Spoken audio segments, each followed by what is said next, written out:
Curtin Radio. Well, of course, rental housing, as we are very aware, at a crucial stage at the moment. So many people finding themselves homeless, which is just horrendous, as landlords, in some instances, move them on so as to receive higher rents. Joining us now to talk about this situation, there could be an answer to it, Steve Chandler, Property Development Director. Good afternoon to you, Stephen. How are you, Jenny? Very good, thank you. I mean, for some of us, luckily, we're in a safe environment and we have a roof. So many don't, and they're the quiet majority, aren't they? They certainly are. They don't get a voice. No, it's not fair. And, well, they can't. There's no platform for them to get a voice. It's only some organisations, that look after homelessness that are sort of making everyone aware. But there's no short-term solution to this, is there? No, definitely not. Definitely not. And what's happening in Australia at the moment is frightening from the affordability perspective. We've got interest rates going up. House prices might have, we know that throughout COVID, with effectively free money, with interest rates historically low, prices went through the roof. Interest rates are bringing that down now, but we've got a lot more people coming into Australia now that we've got our borders back open. Yeah.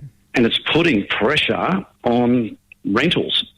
Well, and it's scary. It is more than scary. I mean, how terrifying for somebody whose lease is about to expire to get a notice to say you've got to leave here within a couple of weeks or whatever it might be, and they've got absolutely nowhere to get another rental. Yeah, I know. That's we've got nationally, I think, from some of the things that have been said out there, it's down to less than 0.5% of the vacancy, 0.5% vacancy rate, and they say 3% is a healthy vacancy rate for a healthy market. It just means people cannot move. You can't take a new job in a different area, to try and get more money because you don't know if you're going to be able to rent a place. Well, Steve, you've been in the business, large-scale construction, and 20 years actually in property development. You would never have seen anything like this, would you? No. This is the most over the last couple of years. I would say from a developer's perspective, it's been the hardest time ever to try and put a development together and to make it profitable. We are about making profit. And it's very difficult to do that with construction prices going through the roof, the property prices, the house prices, the land that we have to acquire to develop apartments was going up and up and up. So everything was going up, but apartment prices and townhouse prices were relatively flat. And that means that our costs were getting higher. There was no profit in a development. Therefore, we don't create a product. And we don't create a product, it means if you've got more people coming into the country, more demand, and what happens to prices? It's a perfect storm, isn't it, really? Look, it's absolutely scary. It really is. Yeah. It really is. What can you see, though, for the future? Short term, really. This is the urgent part of it. Yeah, look, short term, we've got labour shortages, which are, causing half the problems in the construction industry. Skilled labour is a real problem. But when you bring skilled labour in from overseas, it puts demand on our housing. Exactly. It's a circular argument. I don't know how the industry is really going to address this. It's one of those things where we have to have... I don't know that government support through grants and things like that for first home owners, etc. Putting demand for housing will help the market. I believe that developers need to be able to create a cheaper product. Not a cheaper quality product, that's right, but a more cost-effective product. I see the future being really reliant a lot upon modular forms of construction. Yeah. This is prefabrication in warehouses and then craning completed units into position to make get better quality control and faster building time so we can get product into the market for people to live in. Well, that makes a lot of sense. I mean, I remember the tilt-ups. We saw it happening 20 years ago a little bit, not in residential so much as in factory units and that sort of thing. And it sort of stopped, and really we have a mentality of this here in the West, this double brick situation, and perhaps we have to start to move on from that, just talking Western Australia at the moment. Yeah, look, I think it's everywhere, Jenny. I really do, because if we want this full brick scenario, but it's expensive. Yeah. So we go to brick veneer, and brick veneer is thermally inefficient. So what do? We fire up the air conditioners and more power. Burn power. We've got this horrible sort of our whole building ideology is not good, and we also want this really big house or big apartment or big townhouse. We want space, and we've got to pay for it, and we've got to condition the air in it. We as Australians really need to think about what it is that's important to us. Yeah, and the future. Yeah, and the future, absolutely. Now, it's interesting that you're touching on the huge demand that's coming up for build to rent or build for life sort of thing. And as a matter of fact, that's exactly what I've turned to. And I'm finding it wonderful. Have you? Yes.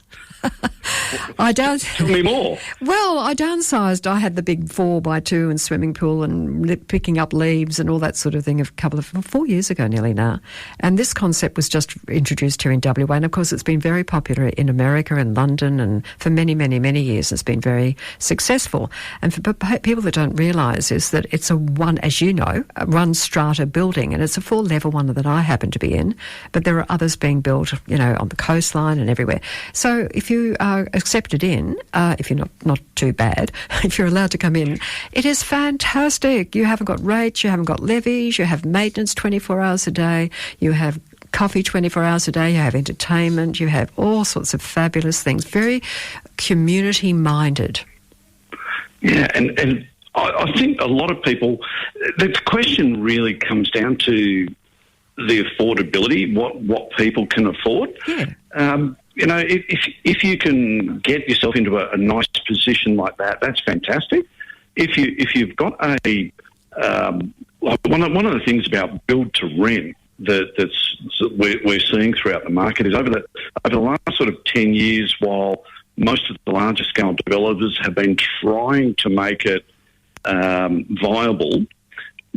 Compared to overseas they have different taxation systems, etc., which make it more viable, profitable for a developer to undertake. In Australia, with a different tax system, it makes it very hard for a developer to make money, so they tend not to. But now that we've got such high rents, yeah, that's right, it's giving the developer the opportunity to turn it into viability, making it viable, because they're getting more money out of the development. And there's a lot more developers at the moment who are turning to build to rent to say, well, I'm going to invest in this and create these lifestyle buildings for people to rent from them, in perpetuity. And it's slightly cheaper for a builder to develop that, because you don't have all of the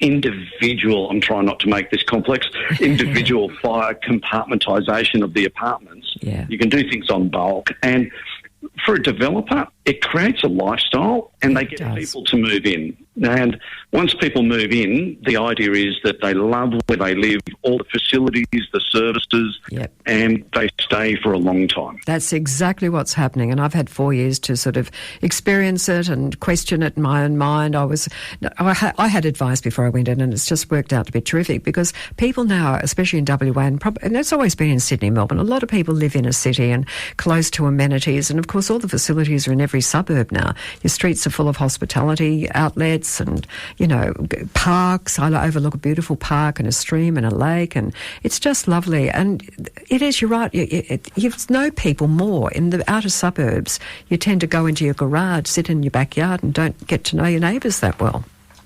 Yes, yep, absolutely.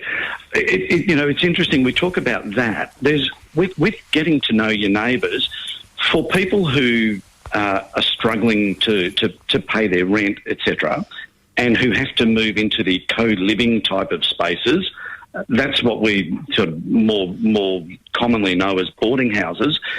They provide small-scale homes with community facilities. Mm-hmm. So even for people who are on the, who are unskilled labour, who are having troubles to make ends meet, there is an answer for them as well. And these co-living spaces can provide that community. Yeah, true. And it's something that is really important in our society, that people spend time with other people. Oh, truly, yeah. We're finding that. It just... The sort of urban sprawl has become, it's fine when you first have your first home that you can afford to buy out there, but you have to have the infrastructure. And developers don't want to have to provide all of that expense, do they? Well, some developers do, because that's what they do for a living. And, so land subdivision, and, I just don't believe in land subdivision, because urban sprawl to me is one of the worst things that we can do, even though I'm sort of the older generation that is not supposed to sort of care about the environment like the younger generation. My view is, why do we keep pushing out and out and out and out and out exactly. when we can go up? We don't destroy the environment around us, so it keeps us green, and we're utilising the existing infrastructure to a much better rate. That's what we're learning. It seems common sense. Well, it's taken a long time, I think, Steve, and I think, the COVID situation creating the lack of rentals and people questioning about their future, where they live and that sort of thing, is sort of, people have to think outside the square, don't they? They certainly do. And now that we've got the working from home scenario happening, people now need very good spaces at home to work in. That's right. And convenience is, within walking distance. That's what I find. It's just fabulous. Yeah, definitely. It's wonderful. Yeah, it's great. Okay. Well, Stephen, thank you very much. You have to keep us up to date on what's going on out there in the real estate world. Would love to. Just give me a call anytime, Jenny. Thank you, Stephen. Thank you indeed. That was Stephen Chandler. Curtin Radio.